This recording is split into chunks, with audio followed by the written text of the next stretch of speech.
We're back, episode 138 of New Meta Podcast. I am your host, Dan, aka The Magic T, joined by Marco, aka Taco, aka Marco Taco. Welcome, how are you? He's nailed it. I'm doing fantastic, thank you. Excellent. And I'm also joined by Adam, aka Come Dine With Me, aka Brave Little Mouse. How are you this week? I'm good.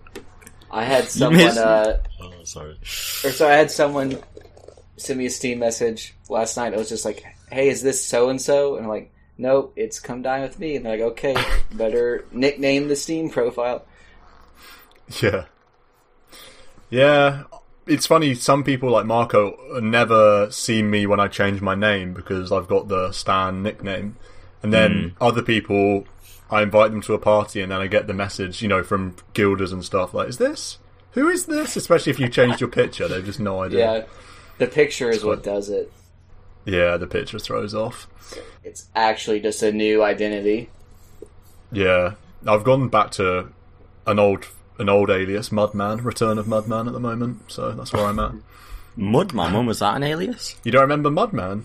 Mudman 71? Never. No? That was probably a brief one. But yeah, Return of Mudman. We'll see. I see we'll that now. It just says Stan.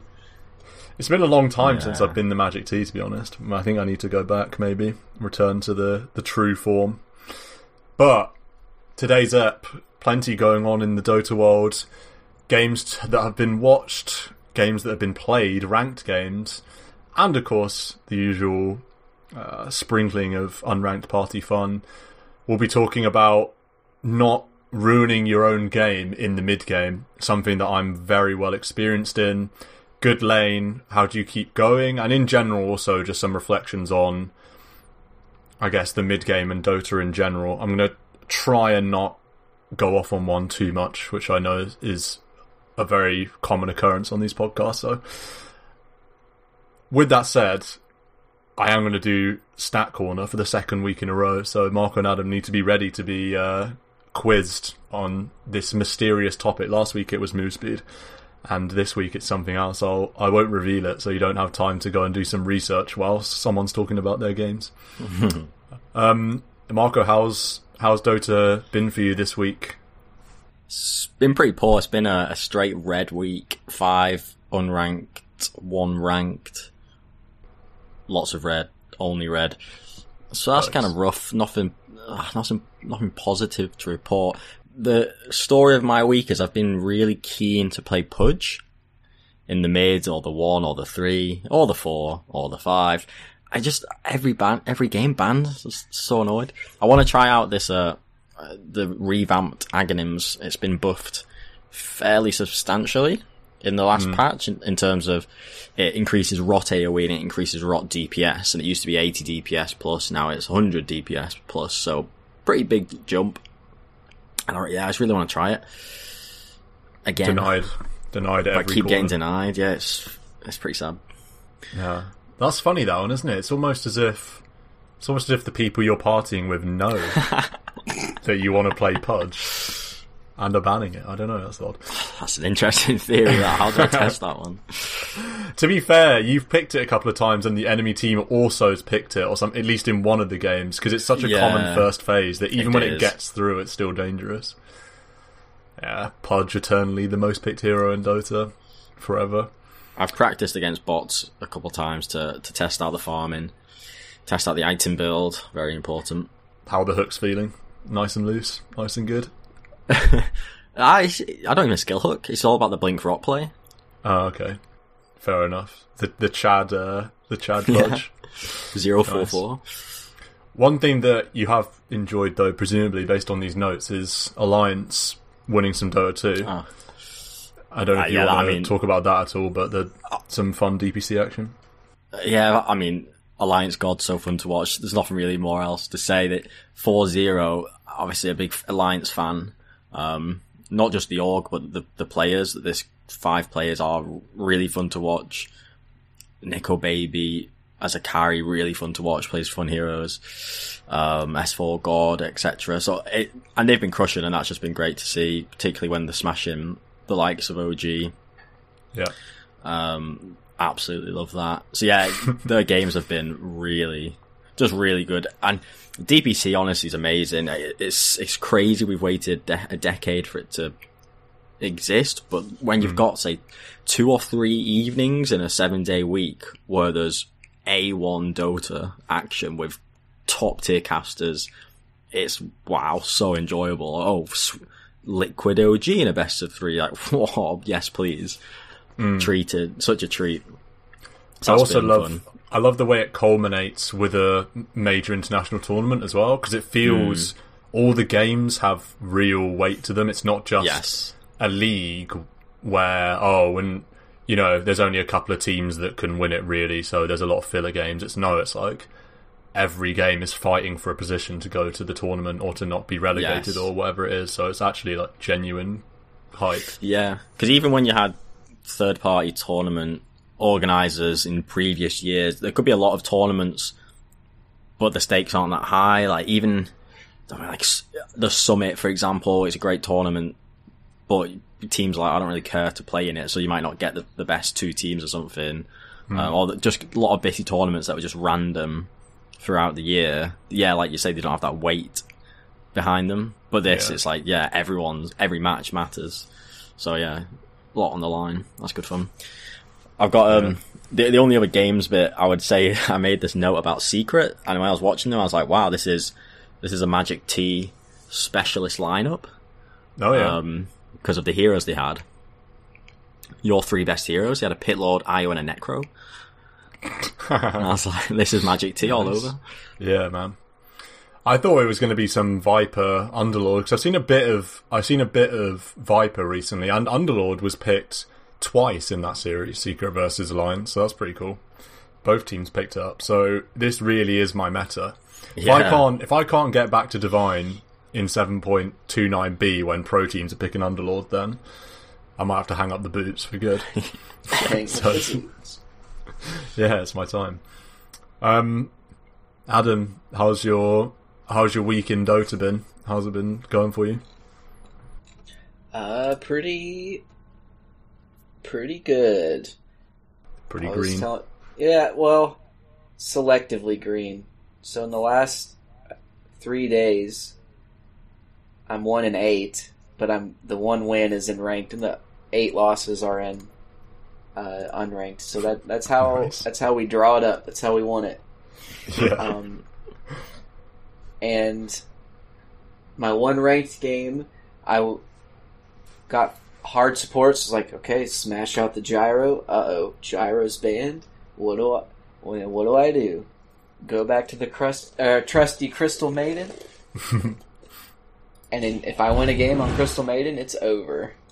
If that hero's decent, it's over. And it feels pretty good. And with that win, I've officially usurped Marco Dota. More MMR points. Monk ass. More matchmaking rating points than Marco, the man I chased after for years. All it took was for me to go 16-3 in ranked, while Marco went 1-8. But we got there. Incredible! It's a new dawn in Dota. Adam's ranked history is the most step-like function you can imagine. It's like, doesn't play ranked for 5 years and he just gets 1,000 MMR, then goes on a hiatus, comes back, gets another like 500. These climbs are just insane. Removal of randoming or nerfing randoming in ranked Unlocked or just in Dota. Unlock the beast. Yeah, totally. Yeah, pretty impressive. Yeah, well, 16-3, you just don't. That doesn't happen for me. That's crazy. And it's like it's been so slow because I'll play like 1 or 2 games at a time. Be like 11 o'clock at night, and I'm like, I'll play a solo ranked. Win. 3 days later, I'll play another one. Win. And it just went like that. And then when you actually go to Dota Buff and filter by ranked, you're like, oh my god. I haven't lost in like a long time. Damn. Spirit Yeah, that must be a nice feeling. No grind required. No rust, ever. No like first game of the day. It's just greenery. Yeah. No excuses. Yeah, man, that's some good stuff.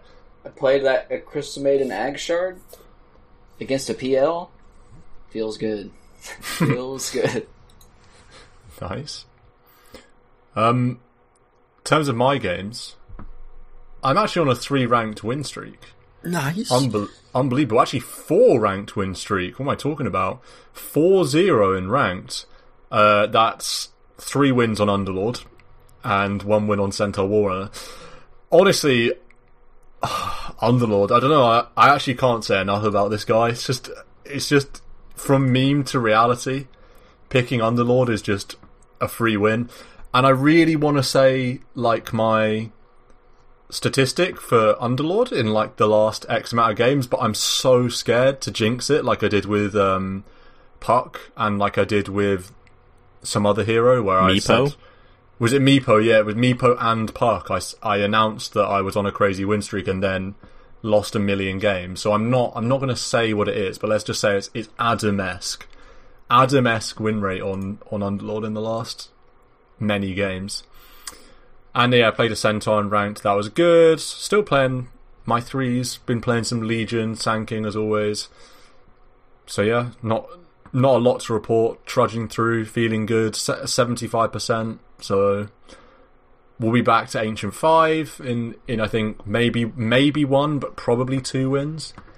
And then we'll just straight sailing, or whatever the term is, clear sailing, all the way back to Divine. Are you a 3 player now? Is this the rebrand finished? Do you just I actually am a full 3 player in ranked now. I think for a while, yeah, for a while. That just reminded me of the Sanking game, where twice you blinked stunned too soon. Yeah, I was not happy with that. My last 2 Sanking games have been terrible. In fact, my most recent Sanking game, in which Adam was in, he played a bristleback mid.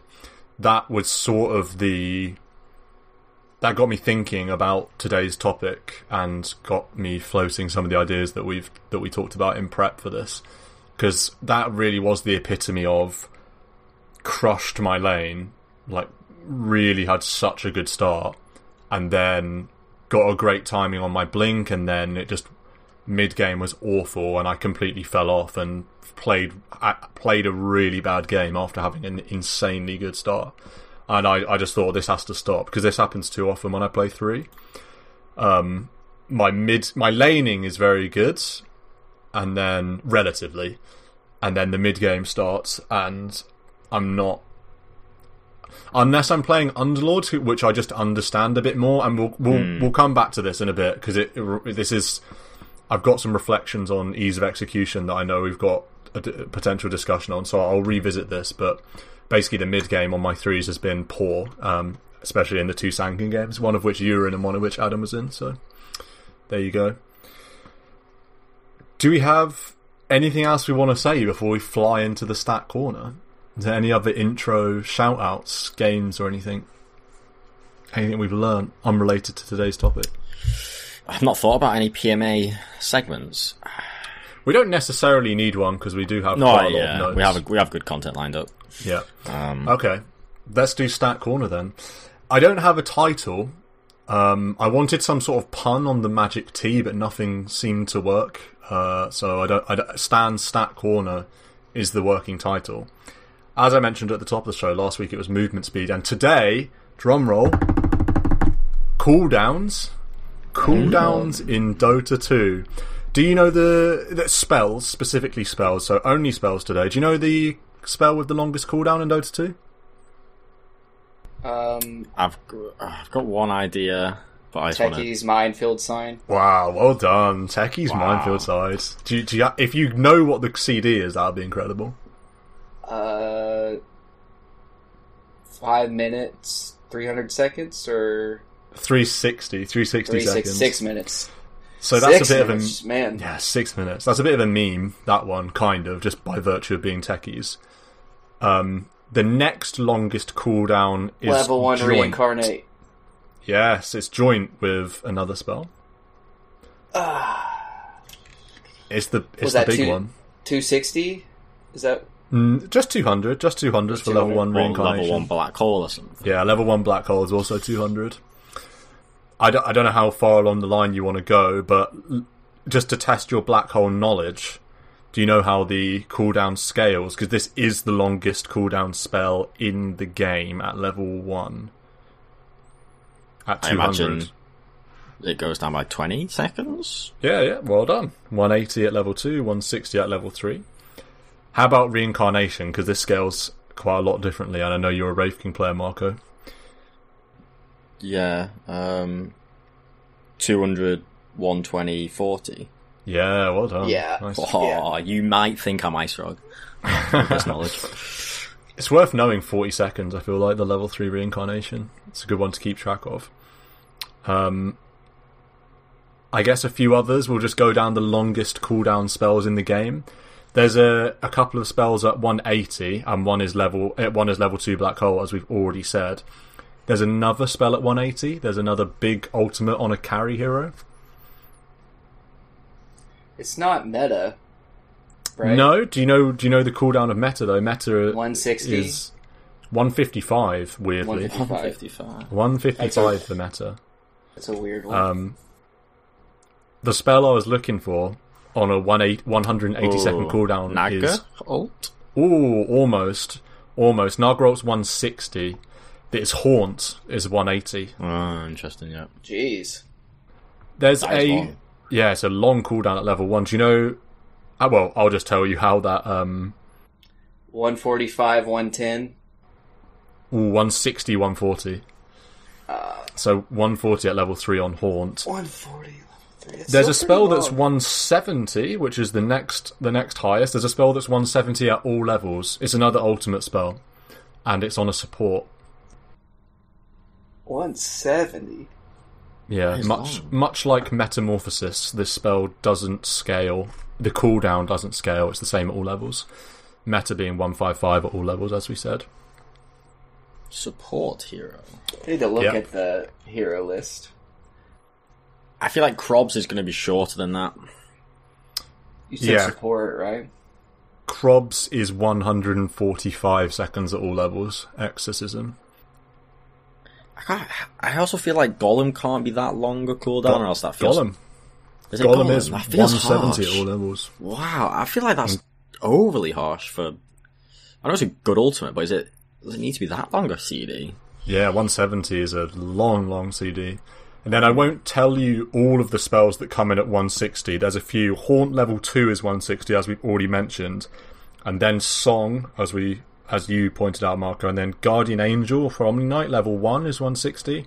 And also level 1 Sanity's Eclipse is also 160. I won't go through all of these spells, but I'll maybe give you some of the big ones, some of the ones that don't scale. So Ravage doesn't scale and is the same cooldown at all levels. I don't know if you're aware of this one. Given that Metamorphosis is 155, your Guardian Angels and your Sanities are 160, to put you in a ballpark area. What's the question? Ravage. I was going to say... Oh, right. I thought... Okay. Sorry, over 2 minutes. So, like, 140. I'll just give it around 140. Ooh. 150. 150 on Ravage. Yeah, and Doom is 5 seconds less, 145 at all levels. RP is less, 130 at all levels. And I wouldn't have thought that Echo Slam had a higher cooldown than RP, but it does. Echo Slam's 150. Oh, okay, so at level 3 it's slightly less. 150, 130, 110 for Echo Slam. Egg is 120 at all levels. Fiend Script, do we know the CD for this one? This is kind of an interesting scale. It only goes down by 10 seconds, but... Is it 110? It's 110 at level 2. And then 10 seconds plus or minus either side. Yeah. Okay. Yeah, that one I know firsthand because I lost a game to it yesterday, like last night, and it was just like, no Fiend's Grip, we can go. And then by the time you can coordinate everyone together, including your random fifth, Bane's got it back up again. And you're like, damn. Yeah, I feel like 100's short enough of a cooldown that it feels like he shouldn't have it yet. Whereas when it's something like 150, that's the critical time when, in a pub, you can just about organise to fight them before it's back up. Yeah. Let's test some of your main heroes then before we end this segment. Marco, you've been playing a lot of Centaur Warrunner. Do you know the cooldown of Stampede? It's the same at all levels. 75? Ooh, a bit more. 90. Ah. And Adam, your beloved gyrocopter. I don't know if you can tell me the cooldown, the cooldown of cooldown. Wow, I wasn't even ready for that. Oh man. CD. 110. Ooh, 90 seconds. Because then it has a minus 40 second cooldown talent, so I guess that puts it at 50. Yeah. That you don't take normally. Same with global call down. That's a meme. Global call. Global call How down. awful. Now, I got that one when I was level 30 in that rapier game against the Arc Warden, and so it was good at shoving waves across the map, but that's it. Does it even kill a creep wave? No. Just weakens it. It's megas versus megas, so it's like it just weakens it so our megas can push. Yeah. Strong. Yeah, I mean, I suppose that's it. Chronosphere, that has a 160 cooldown. Omni/140. Wukong's Command 120. Yeah, there you go. On and on and on. Centaurs, I'm going to have to check. Who Stomp at 12 at level 4? Is Blink Dagger 12 or 13 second cooldown? I think it's 13 it's up 15, now, isn't it? Didn't it?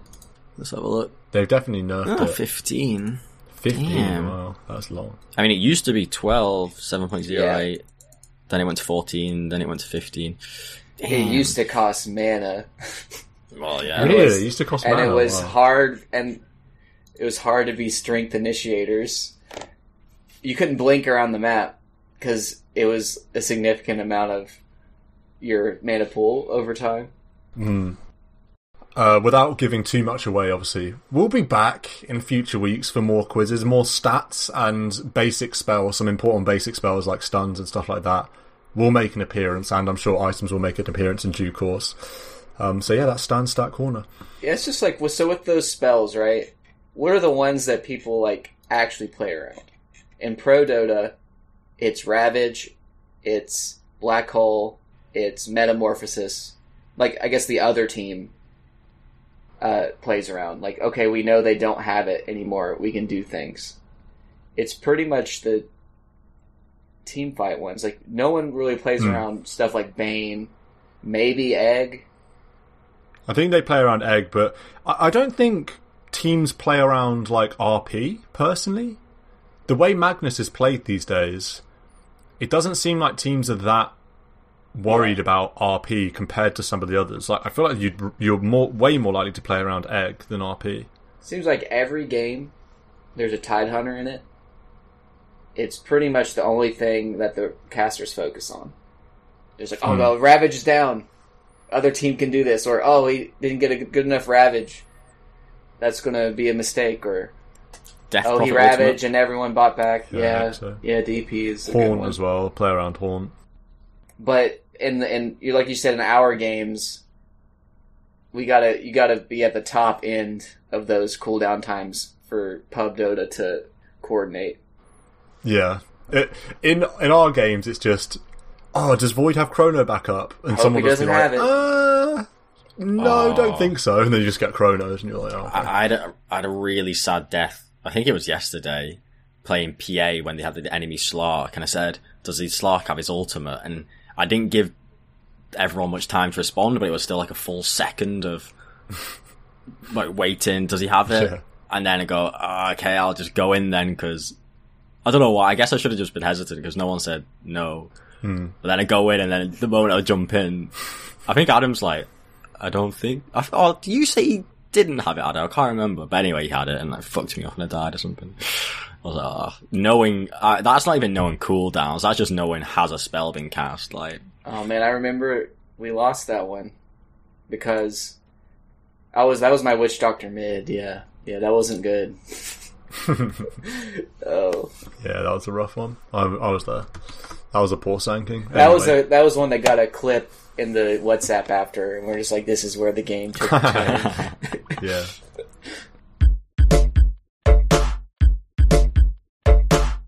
Speaking of poor sanking performances, let's talk about the mid game and post laning stuff and some examples.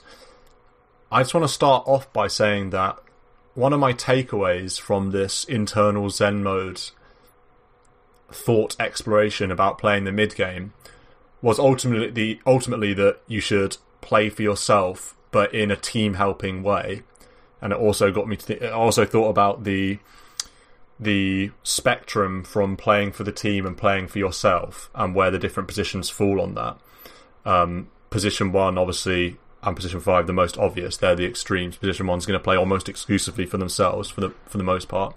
Position 5 is going to play almost exclusively for the team, and this is measured in farm mostly, and being safe and other things like that. We'll probably revisit that in a bit because it's further down in our notes. But Marco, I know you've got this anti-mage example maybe to kick us off on some of this thought processing on how to play for yourself and prioritise your own game and your own farm in a pub setting, but do it in a way that's maybe helpful for the team, and just some general reflections on anti-mage and carries from the carry perspective. I don't know if you want to go ahead. Yeah, so I like what you say, that particularly in the mid game, I mean, it's not surprising. It's a 5-man game, 5 people on a team. You'd think that you should have in mind your teammates. You're not just playing a solo Mario game or something. But then, yeah, like a POS 1 might think, oh, why do I need to care for my team? I'm just, like you say, farming gold. But even to that point, you can farm gold in different ways. And one way will be very self-centered, or not even self-centered, but just no team consideration. Let's say by farming super deep in your own woods. Another way might be with team consideration and going, yeah, I'm going to farm and prioritize farming and getting gold. And that means dodging fights or dodging smokes and not getting involved with hero stuff. But you could farm or pressure a map in a certain way that's going to help your team. So a classic, really, really good play you can make as a POS 1 in that early to mid game transition is getting tier 1 towers. If there's kind of skirmishes happening, kind of action happening else around the map, obviously you're a POS 1 and your priority in the first 15-20 minutes is to farm. And if you can farm, hit creeps, but also hit a tower tier 1 because there's action elsewhere, that's so helpful to your team. Like the mid tier 1, casters will say it very often, is the most important strategic objective in the game. And so if you're a POS 1 and you've got a choice of I could hit the jungle or the triangle or some creep waves top, or creep waves mid and push down that tier 1 because there's carnage elsewhere on the map, wow, that, like, maybe all those cases give you the same gold, but there's a clear one which is going to help the team. And I guess, and then it comes down to you at the end of the day. If you want to win, you also have to kind of play with your team and help your team. So, but it's this kind of mindset thing that maybe carries struggle with because they don't think about the team, and by not thinking about the team, they actually reduce their winning chance. So anyway, obviously push that tier 1 mid if you can, and that is going to be so helpful to your whole team's game. So I think the best, like, if you're going to play any role optimally, you can't be super self-centered. You have to kind of think about the bigger team picture, and I think that can be applicable even for a 1 who is conventionally a air quotes greedy and self-centered, etc. They can absolutely play in a team-orientated manner. And the example I put was split pushing versus jungle. Again, you could have 2 different farming methods of equal gold efficiency, but one of them may be creep wave orientated, delaying the enemy's siege because you've split push, or just delaying the enemy's kind of snowball or momentum because of your split push, creep cutting, etc. As opposed to if you're hitting the jungle, you will alleviate 0 pressure by hitting the jungle. So very different team outcomes, but perhaps the same gold outcome. Yeah. It's just about being a nuisance, do you know what I mean? It's like good anti-mage players will split push and be active on the map in the ways you've described. If nothing else, just to be a nuisance and to make the enemies have to react and think, right, if we don't move to the other side of the map and i.e. alleviate pressure on the side of the map that they're currently on, that they might be pushing or whatever, we're going to lose our tier 1, tier 2, tier 3, whatever it may be. Or this anti-mage is farming our side of the map, maybe farming our ancients and stuff. Are we okay with that? It sort of puts the ball in their court a bit, and that's so much more, like you say, so much more beneficial than just being completely AFK and the enemies don't have to worry about anything. Yeah, so that, when you say, are we okay with AM farming here, you're talking from the perspective of the enemy team. Yes. Yeah. So the enemy team's like, yeah, you're forcing a problem, and I've seen it kind of be raised in pro games.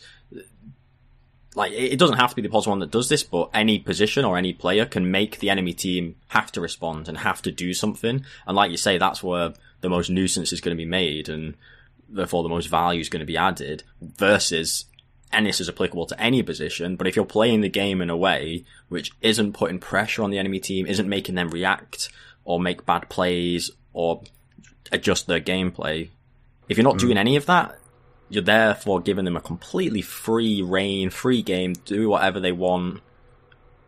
They're gonna be very happy with that. I mean, maybe there are some games where both teams just do that to each other, and it's like this weird equilibrium of. I can't imagine that's the case. It's worth saying at this point that the reason we're talking about playing carry in the mid game in this way is because the default in Dota players' minds is that the carry plays for themselves, as opposed to my next example, which is offlaners, where the opposite can be true and has been true of my games, where I don't prioritise my own game enough and I don't farm enough, and that's been a big problem, and the laning stage ends and I immediately think, right, let's go and, whatever, let's find a duel, let's find a Boris Strike epicenter, like, let's go, and, like, make stuff happen. And there are exceptions to every rule, but in general, I think, especially in a pub setting, that's, like, such a bait, and that you need to prioritise your own game more. And, by the way, either Marco or Adam, feel free to, like, jump in at any point. Well, I had something to say about AM before we move on to offlane, is that the classic scenario is, in your pub games with an AM on your team, is that you're taking a 4v5 fight, let's just say in the Radiant jungle, lower, safe lane area. You're taking a 4v5 fight, and you're losing because it's 4v5, and you're like, well, this is space for AM, and then you look where he is, and he's in your triangle, taking Ancients. And that is not a good way to use the space, and if you watch any of Bulldog's videos where he's got an AM on his team, I think it's usually Troy that plays that, and he's usually is mauling over where he is on the map, not applying the pressure when they're all fighting a man down. And I can guarantee you that a good AM, while you're fighting in that area, is going to use 2 or 3 blinks and pass all the camps along the way to push out that dire top into their tier 2, and then take the camps he passed as he's getting out safely on the way back. Or he's blinking middle and cutting the creep wave middle, or doing something else, because the lane creeps take all precedence over the jungle creeps. The jungle creeps are just the things you take while you're waiting for the lane creeps to come back to you. Yeah, or you have to be farming safe because you don't know where the enemy team is. Right. You might go and do it in that safer jungle spot. But like you say, if there's a team fight, that is go, shove the creep waves, get as many creep waves as you can.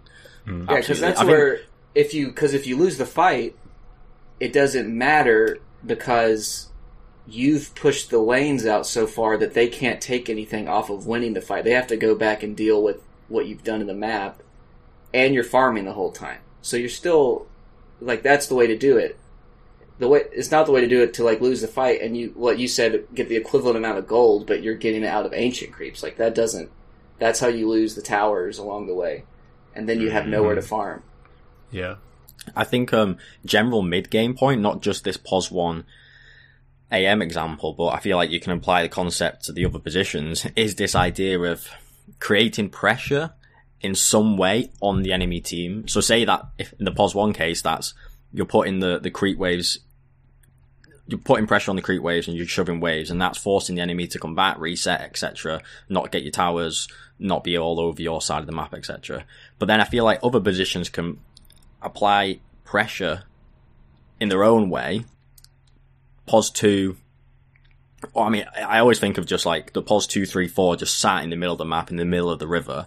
This is the kind of epitome of how to not apply pressure. It's like the 180 degree opposite, because if you see, say, the POS 2, 3, 4, even 5 in the middle of the map, in that center of the square, you know they can't be elsewhere on the map, and you know they will struggle to get anywhere else on the map unless there's, say, tier 1s to TP to. So that gives the enemy team so much freedom to farm where they want, go where they want, do whatever they want.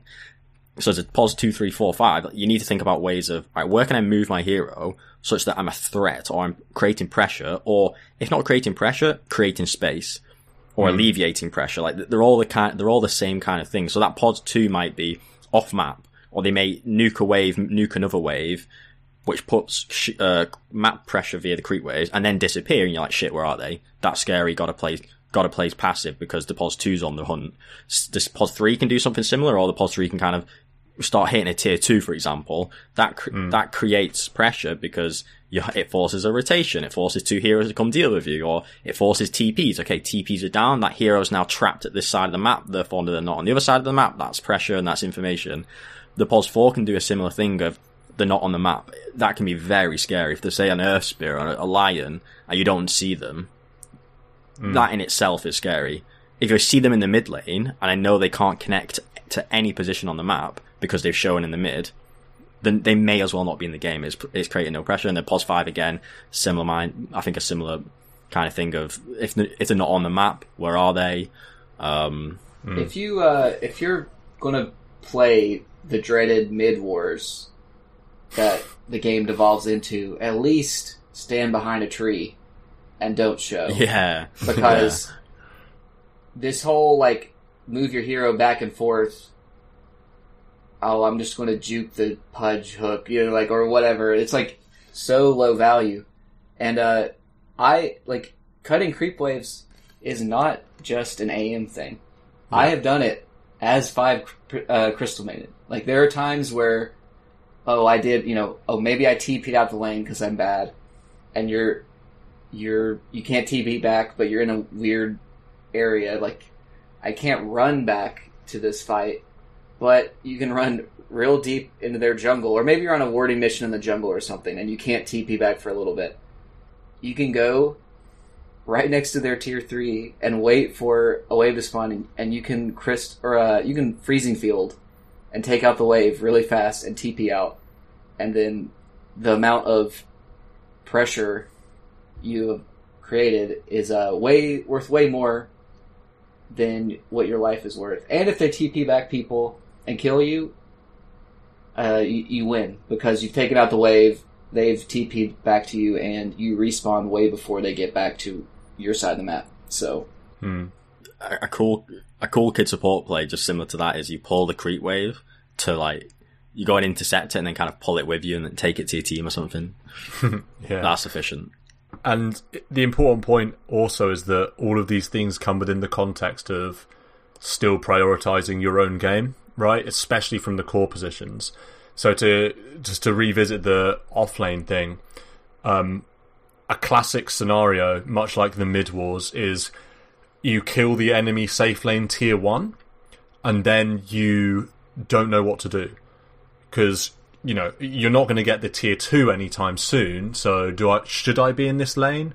Should I perhaps go to the other lane and try and push that in and get the tier 1 there? Don't we need all the tier 1s?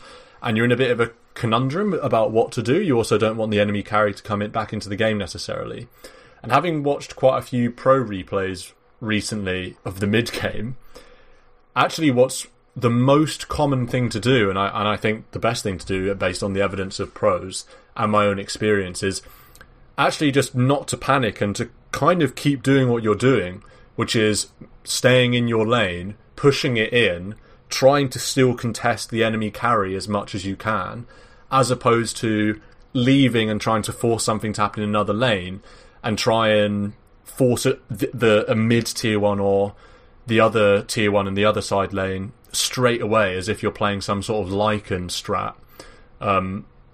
Because that's a quick recipe to just fall behind yourself as the enemy carry thinks, oh great, well, the off lane is left, now I have free farm under my tier 2 or just in the lane in general, easy access to the jungle, not a lot happening here, and you're now in a lane with another core, so you're not farming, because if you're in a lane with your carry, he's obviously farming, and if you're in a lane with your mid, they're obviously farming.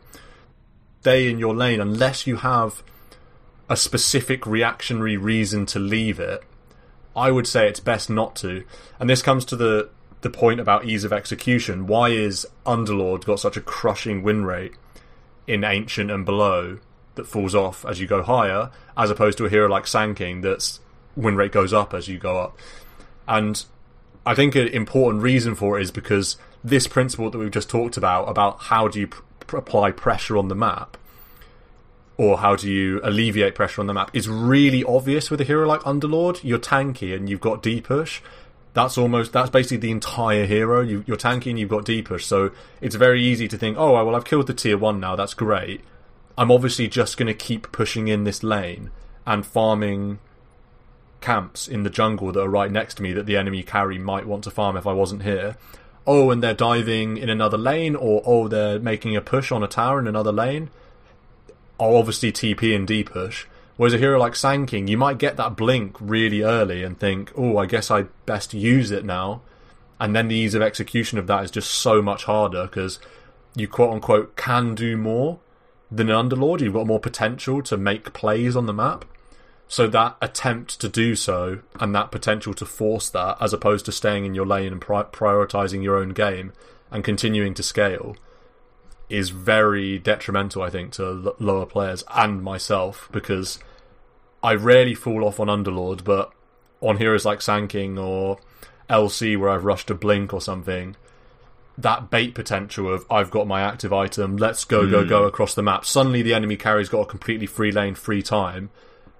So suddenly what's the point of this amazing start you've had? And pros don't do that. Even on heroes like Sand King, even when they've got a blink. Yeah, it's for you to get out. It's for you to get away and keep farming. Yeah, exactly. They keep going unless they have a reason. If you have a blink, I could see you doing things, but it just depends on coordinating with the team. But it's just like what you say. Let's think about an off lane where you crush. We've crushed the lane so hard, we've taken their tower really early. Why would you leave? It's like in the scenario, we won the lane so hard, I'm so far ahead, they could not even defend their tier 1 tower. Now they don't have the tier 1 tower. So I am still very strong compared to them. I'm just going to sit my ass here and like make someone come to me. And it's like, what does your 4 do? Oh, well, now they ward up the jungle so you can see the gank path. Like, that's the one thing, is if you take the tier 1 away, there's more angles for them to try and like kill you because you're much deeper in the lane. But in the Sand King scenario, you're pressing W on the wave. They have to like bring dust or a sentry, and if you have the blink, you can get out, and it's just a bunch of wasted resources. I like you're still doing the right thing by occupying the space. It's like, if it was really annoying for the carry to deal with you as a Sand King at the tier 1, it's still going to be just as annoying for them to deal it. Like, you don't want to give up the free space. Exactly, and if you want to do something with the blink, you need to make sure someone on your team is in that lane taking the experience, because there's nothing worse than just your team's getting like 2 lanes worth of golden XP split between 5, and they're getting 3. It's like most of the time the carry is happy that the tier 1 falls, because like, oh, now they'll just like, go somewhere else and I'll have a free time. It's like, you want to do the opposite, like no free times, no gift waves. I'm not giving you anything. It's so funny you say that, because I genuinely used to feel as a carry it was better when you lost the tier 1 really early. because it meant you could farm close to your tier 2 and you were safer there and you had easy access to the jungle and stuff and you weren't so far out on the map. And that's true to an extent. We all know that the safe lane turns into the dead lane. I think it becomes a dangerous area to play. So it's true in some extent. But I think it shows how endemic that problem is in lower MMRs of, I got the tier 1, my job in this lane is done now, so there's no point being here anymore. Let's move, exactly. And that's a mistake. A big mistake that I think happens a lot.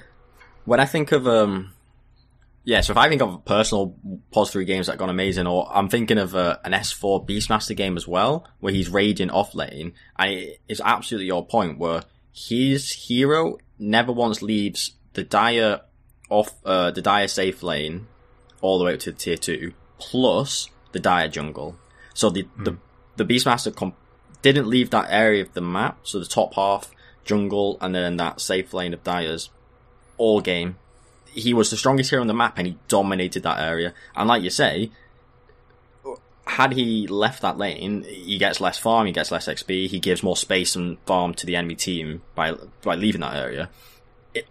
By staying in that area, he often just got kills because they had like solo supports ventured out, try and get a ward down, try and get some map control back. The POS 1 can never go to that lane to farm it because his presence is there. Also, what I love about staying in the off lane as the POS 3 is you can connect to the mid lane, and I think that and you connect by walking through the jungle. So say you're raging off lane, you can go through the Dice jungle to go to the mid tier 1, or you can just stay near the top of the map. You got that, all that area of map is yours to own and control and farm, and prevent the enemy from working him, unless they bring 4 heroes, say. And that is really, how you can realise the most value on your POS 3, as opposed to what you say, leaving and moving around elsewhere and trying to force stuff. And so, 2 additional points is, one, I feel like POS 3 is probably in particular try and force things too much. It's like at 15-20 minutes, they think it's a 35-minute point in the game where you've got to kind of forcefully make a play, or make a smoke, or make a gank. And in reality, if you do that kind of forceful action at 15 minutes, even 20 minutes, suppose it works, and the enemy's dead for like 30 seconds or something, you're not winning the game. You might probably not even get an objective unless you happen to kill them at the tower. At 15-20 minutes in the game, it is better to be just to chillax and let the opportunities arise, and by pulling the enemy team, stretching them, pushing in waves, opportunities will arise, or they'll maybe push in and you TP to the tower and you've got your blink initiation. That's how the plays will happen, really. It's better that like TP in mid as a Sand King when they aggress on you, and then you get the counter blink and initiate. You don't have to force things in the mid game. I think forcing plays in the mid game, it typically doesn't go well, and even if it does work, you typically don't get much out of it. Versus, say, if you like kind of make a play in the late game, do a smoke or do some really engineered movement in the late game, the value is much higher because the enemy's dead for longer, and you can get more done, and you're stronger, so you can take objectives faster, etc. So in the mid game, I don't want to say like, be passive and reactionary entirely. But to me, it's about you're being active and applying pressure, but not in this forceful, hero-centric manner. But it's way more about where are you on the map? Where are the creep waves on the map? Are you like kind of ready to make a pounce? Are you kind of positioned in the right place to then get a kill that appears, or to then react or TP react and get a kill and get a play? And I think at a 3, I think honestly, for a pub, first 20 minutes, you're core, and you need to honestly play like a mid. Your farm should be up there with the mid and the POS 1. Like the optimal POS 3 game, your net worth is equal up to minute 20, because there's no reason it shouldn't be. Because like you say, there's 3 lanes on the map, there's lots of neutral creeps. There's actually no reason why you can't match the POS 1's core until 20. And then like after that, obviously they accelerate because they're a 1 and they're a carry. And they've been building items to like accelerate their farm anyway. That's when everyone's GPM is like level if you're a core until 15 to 20, probably 20, because people become more mobile and they're they're just more efficient at farming. That's when the GPMs start to up in rate, and that's where you start to fall off because you're beginning to make things happen. But it's not like a first item, stop farming. It's like get the second one. Get the second and a half one. I totally agree. Your points about treating the game like it's 35 minutes in when it's actually 15 minutes in is so true in all the ways that you say. And it's that mindset, the incorrect mindset of I've killed their tier 1 or I've left the lane for X reason. Oh, now I'm playing Sanking and doing Sanking things, and actually I think the heroes are more similar to each other. Underlord and Sanking are more similar to each other for the first 20 minutes. Like you say, it's just about trying to farm as much as possible. I think, yeah, and even if I think about even the POS 2, I mean, honestly, it's applicable to any core, this idea of early in mid-game, just kind of relax. Particularly mid-game, relax. You don't have to force and mate. You don't have to win the game at minute 20. You actually can't. You're too weak. The game doesn't let you win at 20. So stop trying to make it happen at 20. Like if I think about, I'm looking on my Dota buff. Do you remember that Monkey King? I played mid, didn't die, got most kills and assists, got the most CS as well. In that game, which was, everyone played great and maybe the enemy team aren't as good. When I'm thinking about how does this mid monkey do so much work, never once did I go, I'm going to ruthlessly hunt and find kills and find heroes and make plays happen. Never once did that happen. All game I'm focused on hitting creeps, and then an opportunity arises and I can get a kill because I'm strong, or I'll move and hit creeps in an aggressive place and then force someone will run into me or I run into them and I kill them, but I keep going on my way hitting creeps. And like in this meta and also just in pubs generally, like you are never going to kind of stomp a game by forcing things to happen. It will only happen kind of naturally, just relaxed. The game will open up, mistakes will be made, you just snowball your lead. That kind of mindset, honestly. And at the top of the mindset is that for the core, that gold farm objective priority. Like, I need to make sure I'm hitting creep still, I'm pushing in waves, getting gold. Okay, defend my towers, because objectives are important. But I don't need to do a gung-ho play. And even going for crazy tower pushes, you need to push a tower at some point, and you should try and watch out for when those moments arise. Like, oh, we've got a window to push, say, that tier 1. Particularly the mid-tier 1 is very important to think about. But at the same time, there's no point going, let's siege this tier 1 tower for 2 minutes. Your life depends on it. Just, you can chill out, go farm the rest of the map, etc. One reflection also I had on positions, that this is some Dota philosophy stuff, so you can call me out if this is just BS, but I was thinking about how a lot of people, when they define the different positions, think that the laning stage defines the positions rather than the positions defining the lanes. And what I mean by that is, what is a carry hero and what's an offlane hero, for example?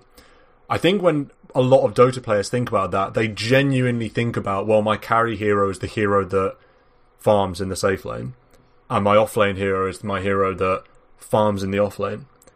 And they let the laning stage and how that looks in 99% of Dota games define what they think of the position. Whereas in actual fact, the reason that there is a hero farming in the safe lane and the reason there's a hero farming in the off lane is by virtue of the different farm priorities, right? There's a reason why it's called safe and off. Safe lane, for whatever reasons, because of the map and the way the creeps meet and the equilibrium, is a better lane to farm in, so that's why you put your carry hero there. It's not already decided that your carry is in the safe lane. There's a reason for it, and the same with the off lane. And so that mindset, I guess, helped me think about what happens post laning stage and how you approach the whole game in general.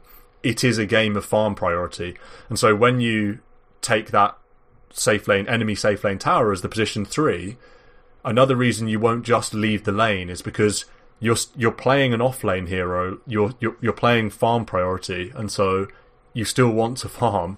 And as the game progresses, as we said, when GPMs start to diversify and your carry is starting to accelerate and you are not so much, that's a function of the farm priority, and the function of your hero's kit as a 3 versus a 1. So I thought, I don't know if that makes any sense to you, but the point is basically just, it's still a game of farm priority. Oh, Craig's gone. Doesn't really matter though. it's still a game of farm priority, and the as the game continues into the mid game and forward, you're still trying to farm as much as possible on your 3. You're not just like trying to force movements and stuff. Yeah, it's like you're in the hard lane, you take the tower, it's still the hard lane, so you're still there. You don't take the hard lane tower, which makes it more dangerous, and be like, here you go, my carry. Come to this dangerous part of the map and farm. No, yeah, that's I like that. But also, funnily, like if for whatever reason in a Dota game, that lane did for some reason become the safest place, then the carry would go there and you'd go somewhere else, and that would be a legitimate reason, and you wouldn't be leaving a lane with enemy creeps dying under a tower or dying to creeps. It's like, it is all about farm. That's the whole reason you do laning. There's plenty of pro games where they lane the carry in the off lane because of the matchup, and they try and get the better matchups. Like I just had, or the game where I played Crystal Maiden, that my one ranked win. You hear Crystal Maiden, you think, oh, that's safe lane. Nope. We did Dawnbreaker, who was the one position, laned from the off lane with me as Crystal Maiden 5, laning in the off lane because he wanted to lane against PL instead of Nature's Prophet. And I guess we had an off lane Vino who is bad against PL versus Vino is much better against Nature's Prophet. Yeah, so it's just like, it was the easier way of laning, which let our hero get the best amount of farm, and I feel like we won the game solely off of lane swapping, and they didn't, swap to meet it, and then the game gets a lot easier. And it's the same way in we're just like, you want to, everything goes towards the one's priority. So if it's the lane they want, if it's the camps they want, if it's it's just everything. Well, just to go to Marco's point, and I don't know what your thoughts are on this, to really put it into perspective, you talk about forcing plays in the mid-game, or just in the post-laning stage in general. People have the mindset of treating the laning stage as almost like a mini-game before the actual game of Dota starts. No, if you said, let's group up, I'm going to leave my lane 5 minutes in, 3 minutes in, doesn't matter, whatever, at the horn, I'm going to leave my lane, and I'm going to be active on the map. People would think you're crazy, rightly so. Yeah. Yet, if you get like a 5-minute tower or something, and then you leave, it's okay, yeah, because the laning stage is over, because the tower, that signifies the end of the laning stage. I've won the laning stage, I've got the tower, now Dota starts and I move out onto the map. It's like, obviously, that's not how it works, because... Yeah. You obviously know you wouldn't leave your lane 2 minutes in, would you, if the tower magically disappeared? I think you've hit it on the head that there's this idea that this is a completely baseless comment, but it feels to be the case that when the early game finishes, and typically that's that tier 1 tower's gone down, or maybe we just hit 10-12 minutes and go, right, early game's done with. It's like people have got in the brain, early game equals lane and lane creeps. And then they go mid-game, skirmish Dota 2 time, non-stop fighting.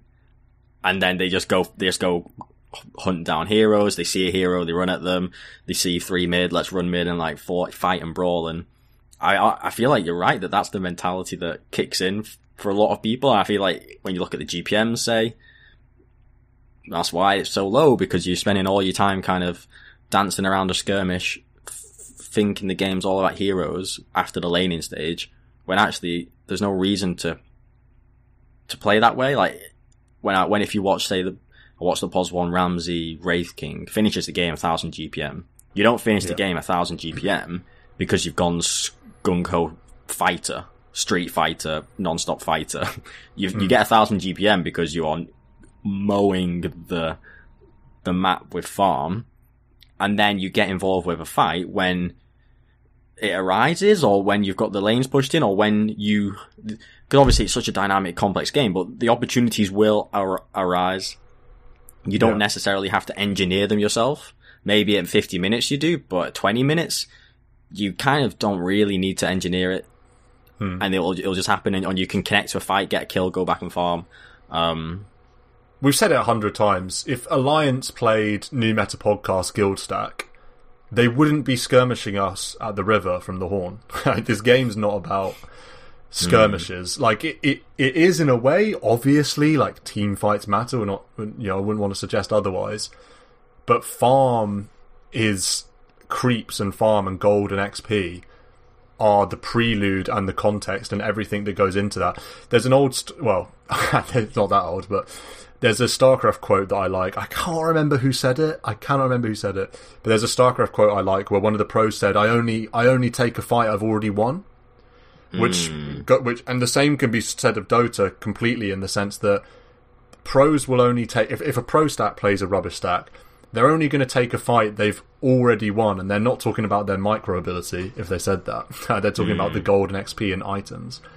I.e. that's the real game here, and the fight is just the end result. When someone runs the 100-meter sprint at the Olympics, it's the reason they're able to do it so well is because of all the training, not because all that's come before. You don't see that part, so you just think that, that's all you do is like the competition, but it's everything that goes before. If you watch like a team that's way much better than another team, it might be a pro versus a tier 2 stack. To your point, when the kills go on, the fights and the kills they get, they've won it already. It's low risk. It's almost zero risk. If you watch EG play some tier 2 team and they win the game with like 20 kills, 5 deaths, all those kills they've got, all those skirmishes they've won, they know 99% certainty they were going to win them when they took them. Because they know they've got that numbers advantage, or they've got that map positioning advantage, or they've got the initiation advantage. But like you say, that just doesn't happen out of nowhere. It's not like you pause the game, go, guys, all right, let's go smoke and make this happen. It starts from a much more kind of objective, creep farm, map orientated view that then leads to these opportunities. Like you're pushing the creep wave sufficiently, you put your heroes in the right places, you get the walls down in the right places, you move to the right place. I know, and now an opportunity appears. You've done all this kind of like preparatory work that leads up to these opportunities arising. And to me, it's like, it's a low risk, high value play. And if anyone wins a game, if anyone stomps a game of Dota, if you think about someone smurfing, like on any position, they'll play the game, obviously mechanically better, but the way they'll play it will be in a very low risk, high reward way. They'll make the plays like, they'll make the plays that they know is not kind of high risk, that they know for certain is going to work. So typically that's going to start with creeps and pushing creeps in, like getting map pressure, whatever, or waiting to kind of pick off an enemy that walks in the incorrect place. They're not going to go for a play that's like uncertain, like, oh, let's try and smoke, or like try and make something happen that we don't know the outcome of, or that's like may go badly. They'll only ever go. They're not gonna go in and think, oh, let's take a fight and hope the enemies don't cast their spells optimally because they're bad. Like, they'll be like, I'll take this fight because I know we'll win it for XYZ reason, and you don't need to do anything. You don't need to play any other way. Like optimally, I don't think you need to play another way. Like if you're better than the other team, like obviously in a close, even game, it's going to be a more uncertain knife edge, etc., execution, etc. But at the end of the day, don't play in a way that's kind of, I guess, chaotic and uncertain. Prioritize just that farm, particularly talking the cores. Like, there's no reason for 20 minutes depository to not have the same net worth. Just play the map, pressure the creep waves. Don't take risky plays or uncertain plays. Wait for the opportunities to arise, like that tower dive or the enemy's out of position, or you've shoved in 3 creep waves. All right, we know we've got license to roam and pick someone off who's going to appear. Or we know we've got license to go deep ward because all the creep waves are pushed in. We'll find our opportunity that way.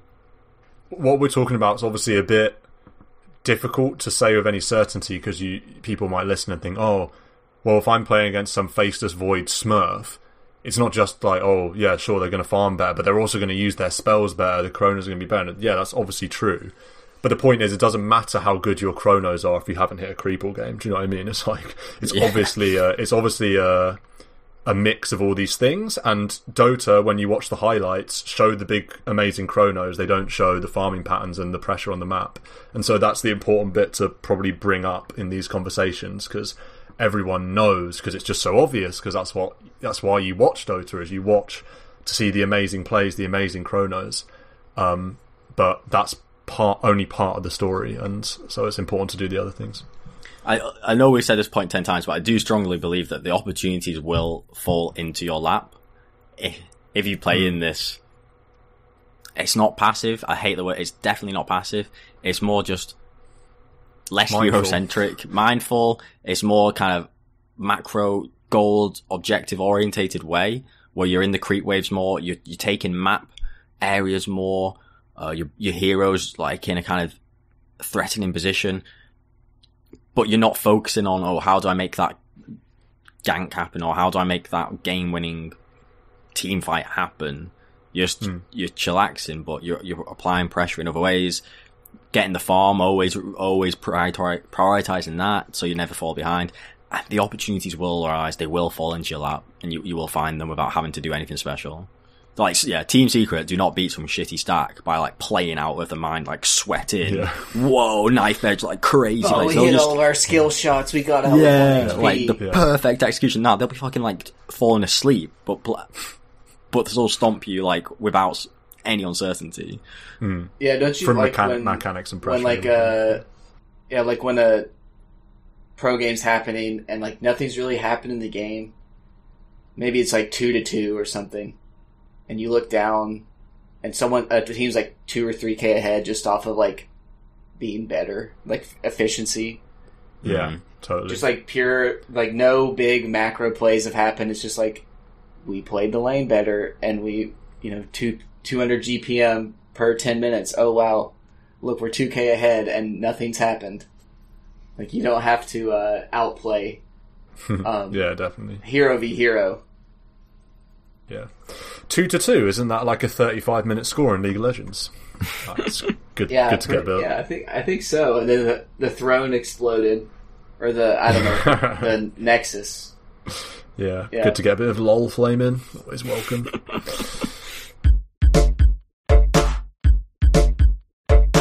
Let's maybe, just to wrap up the episode, talk a bit about the support perspective for 5 minutes or however long it may be, because something I was thinking about, we mentioned not leaving the offlane as the offlane, and Marco mentioned that you're going to pick up random kills like this S4 Beastmaster picking up random kills on lonely supports trying to get a ward in and stuff.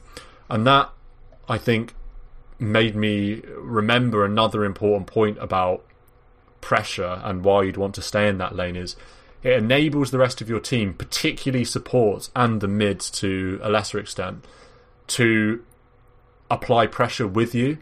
So the classic example would be if you're Radiant offlane and you're taking the tier 1 and now you're pressuring around that sort of high ground tier 2 area. And if you're in that area, enemy supports obviously can't ward and can't keep that big wide open ramp entrance into their jungle warded. And so that gives your support so much opportunity to play with you. And that's so much better than if you'd left the lane and now your supports are still sitting behind the enemy, sitting behind your carry in the safe lane, in a harder lane, with offlaners that are better prepared and stronger. And it's just an all-round way worse situation. I've seen many pro games, like I watched an Ice Underlord, where he sat in the offlane for a very long time, and it allowed his mid and his hard support to enter sort of into the jungle through access because the tier 1 had been killed and where the Underlord was, and it led to like a double kill, and suddenly like the tier 2's at half HP because of this support, basically this big gateway that's been open for the supports because the enemies cannot ward and cannot go to that area because you're still in it.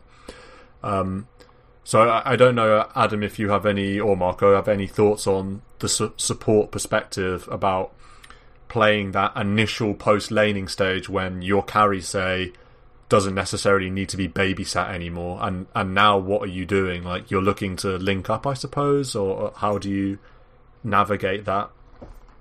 Yeah, I guess one thing I would say it is interesting when you kill the tower, there's so much more area for the enemy support to have to try and like de-ward and be cognizant of, because of all the movement pathways. Like you say, you can come up through the river now.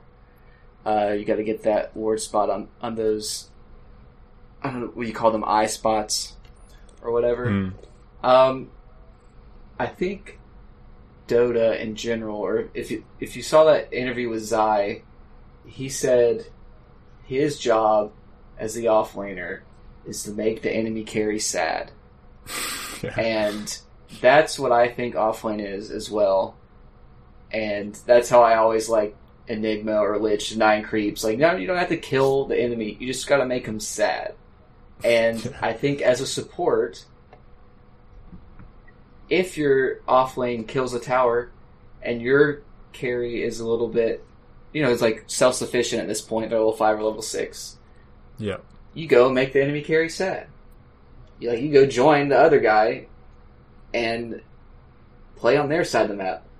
And if you continue to try and make that guy sad, they're going to be focused on trying to come over there and make their carry happy, which leaves your carry left alone and happy the entire time. So, play on their side of the map. They'll be focused on making their carry unsad while you continue to make them sad. And the whole time, who is getting ignored? Your carry. So, yeah, that's like a Dota explain like I'm 5. That's like baby terms. Yeah, but you could do the explain like I'm 5. It's like working backwards. You start off at I want to make the enemy carry sad. How do I ruin their game? I'll make them stop hitting creeps. How do I stop them hitting creeps? Well, I'll go and be in the area they want to be, say that safe lane, and I'll have a +1 support with me as well, and that'll make the enemy leave. Okay, so how do we make us two, the +3, +4, be in this aggressive place? Well, you need to have the creep waves push around. You need your actual ally heroes to be near you physically. Maybe they need to bring a ward or two to kind of back yourself up and kind of get that map vision correct. And that's like a few tick boxes working backwards, and you'll be in that situation where the enemy carries sad. Just like don't give anything away for free. Yeah. Like, you kill the tower, this is what it comes down to. Do not leave. You are giving them something for free. And if you are the strong hero that took the tower and you leave, I know I said like you have your 4 or 5 sit there, but they're not you. They can't like occupy that space in the same way that you can. Like, you're the strong guy. You can sit there and they can sit there with you, but I like even sitting a 4 or 5 against their 1, they're still going to get the farm a little bit. Like, nothing for free. Also, as supports in the mid game, everyone's had that situation where you're playing some Tusk, or really any support, where you're twiddling your thumbs, watching your cores farm quite safely and not, necessarily aggressively, and not applying pressure, and thinking, what can I do? I didn't pick Tusk for this, or I didn't pick POS4 for this. What am I supposed to do? I can't hit creeps because the rest of my team are hitting them. I can't make plays. So what am I supposed to do? And I'm not saying you'll always be able to resolve this, but particularly from a side lane cores perspective and a mids perspective, you kind of want to give your supports opportunity to actually help in the game, because a position 4 Tusk, or really any support hero, it's quite difficult for them to apply pressure by themselves. So, i.e., like sitting in a lane, there are ways to do it, like we talked about earlier, about cutting creeps and pulling waves and stuff like that. It's quite hard to do. It's not always going to have the option. And so really they supplement their cores in applying pressure of their own. They're supplementing cores. So if you're an underlord or if you're an offlane hero and you leave your lane to either farm your own jungle because, pat on the back, job's done, you got the tower, or to go to another lane because, let's get this tower now, that's one less place that supports have the option of supplementing with their spells and abilities and stuff like that. It's going to be so much more beneficial for your team to be able to apply pressure in 3 different lanes if you want. And then your supports that's the dream for a Tusk, because that's 3 places that the enemies could mess up at. That's 3 places that, pressure is applied and then it's reacted to. If you apply pressure in the off lane, you maybe have 15, 20 seconds, say you might get a kill with your Tusk or something, and then the enemies are going to react to it and probably alleviate that pressure in some way.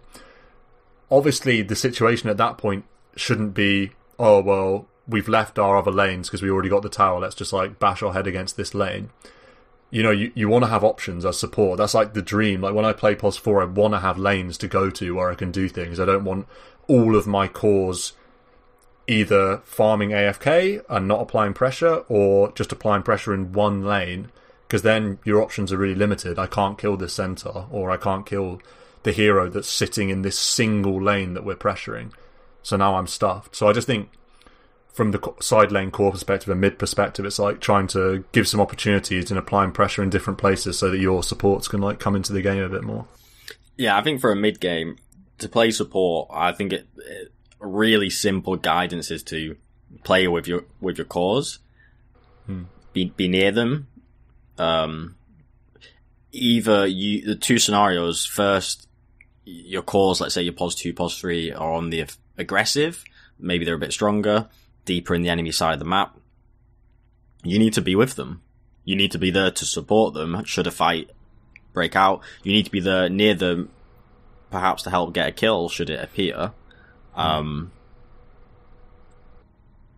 like you say, the supplement.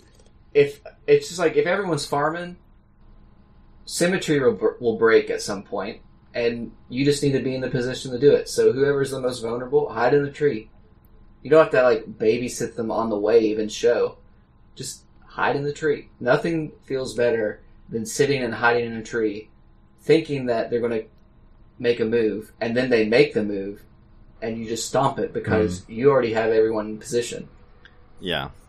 I think the second... So there's either the scenario where your cores are aggressive on the map. The other scenario is they're not. They're a bit defensive for whatever reason. They're a bit behind. The map vision's not there. Timing's not there. And in that case, again, be near your cores. Like, where do you need to ward, or where do you need to stand, or are you near enough to them to provide support should they need it? Or often, I think a good one for when you're playing a bit more passively as a support is stacking camps, and it is another great thing to do. Like, if your team's not aggressively in the enemy side of the map, and instead kind of in their own, farming a bit more, stack 2 camps if you can, and be near your cores whilst they're farming, or if they need protection.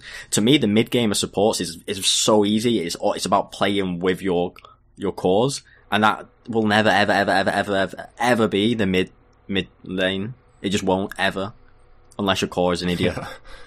And so you'll be in the side lanes, like waiting to get a gank, or just being there to provide support. Honestly, if you think about a crit playing a Nyx or even a Tusk, he's got about 2 CS in 15 minutes.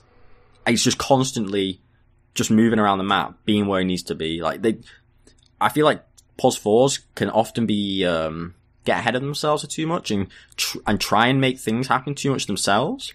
When optimally, and what's necessary is that it's like the POS 3 or the POS 2 plus the support, like this 2-team combo, 3-team combo, make a play or make a kill happen together. Like, yeah, you can think about an Earthspirit or a Tusk rolling in and making a kill happen, but that kill will only happen given they've got some +1, +2 backup to make it happen. So really, honestly, I think such simple advice of playing support in the mid game is to play near your team, near your cores. And if that's aggressive, then you just want to be playing near them so that you can cast spells and be actually useful. And then on the 5, I think often 5s in the mid game get a bit lost. I think often they'll go and try and do some de-warding or warding solo activity and just be completely oblivious to what your own team's doing and where your own team's playing. And often that's what leads to these leaky deaths, feedy deaths, which is really detrimental. Even if you don't feed a death, maybe it's wasting time getting a ward down somewhere you don't need to, when actually the rest of your team could really do with you connecting or being with them in a certain part of the map to provide that support and backup that they need. Like, the mid game to me for supports, there's never a reason for you to be playing alone. Never any reason to be alone. Think about where your team is and where they're playing and play with them. Yeah. And often, and you can, to be fair, you can kind of engineer it. Say this Tusk or Earth Spirit example, but again, to Adam's point, you're not the one showing in the lane. You're not the one shoving the creep wave. You need your cores to be doing that. And you'll be waiting in the shadows, but you'll be directing and saying, let's move to this area, or let's push this wave so that we can maybe get a gank in the bottom lane or the top lane. So you'll be there, you'll be in the right place at the right time, but probably someone else is hitting the creep waves for you. Yeah, I like that a lot. Any final points we want to make? I know we've got a lot of notes here, so perhaps some food for next step in some reflections, but any final things you want to shout out? I was honestly play Underlord 3 wins. Honestly, I just want to shout out the kind of the non-hero aspects of Dota. Again, I know we do it all the time, but so reading what the classic, I obviously POS 1, POS 2 favoured, so speak about them more often, but what the classic fails that those positions do, even you can apply it to the 3 or the 4. First one, overextending. Chasing kills that you really have no right to chase, or a low probability. Or don't matter. Chasing a or just don't matter, like, who cares? Stop. Trivial benefit at a very high cost. Deaths are very costly, waste time, lose map control, etc. So these kind of overextended plays, just terrible cost benefit going on. The POS 2 can do it, POS 3, POS 4 can do it. Sometimes POS 1 can do it. Another classic fail of the mid game, to me, POS 1 joins a fight they shouldn't.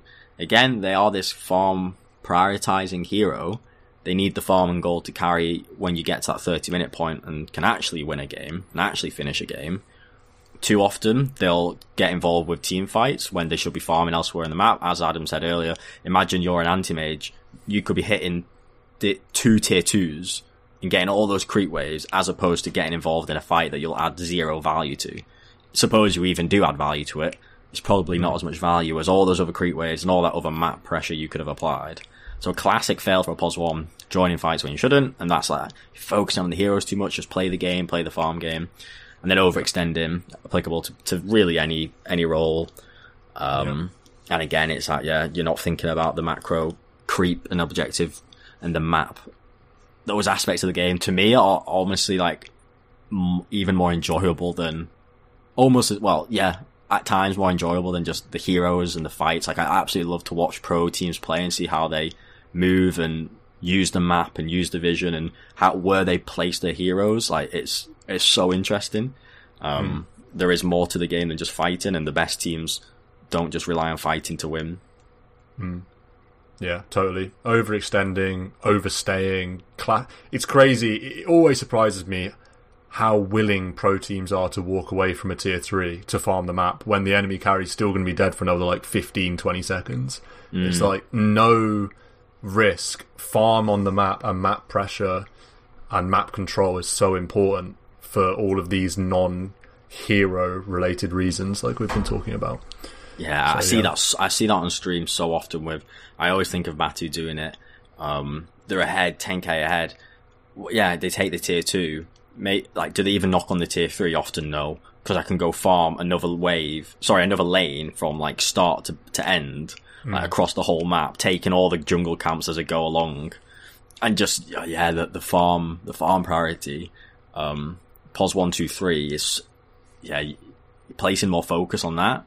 And if you go, even if you did some kind of project of I'm going to increase my average GPM on POS 1, 2, 3 over a month, if you increase your average GPM, you probably will have got better at the game, unsurprisingly. And how do you do that? As well. You'll be winning more. You'll be fighting less. You'll be playing the macro more. And I do like the point that the POS 3s, they need to farm more. They probably don't farm enough. They think they have to go end the game at 15 and make plays at 15 when that's not the case.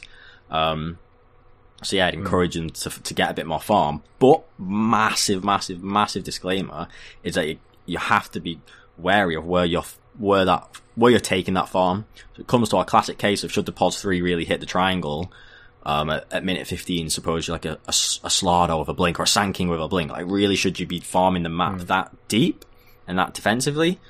No, you've got the license and strength and just power to be farming at the enemy's tier 2 and to be farming in the enemy's jungle and to be applying pressure but getting gold at the same time.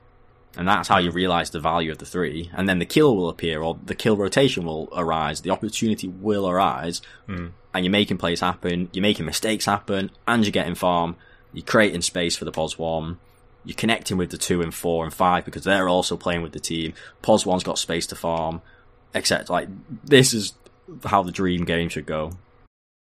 Totally agreed. So, that was episode 138. We'll be back next week, as always, with another Stat Corner, among other things. Join us again then. Have a final whistle. Have a great week. Don't pick Underlord too much. Please don't nerf Underlord. Yeah. See you in a pub very soon.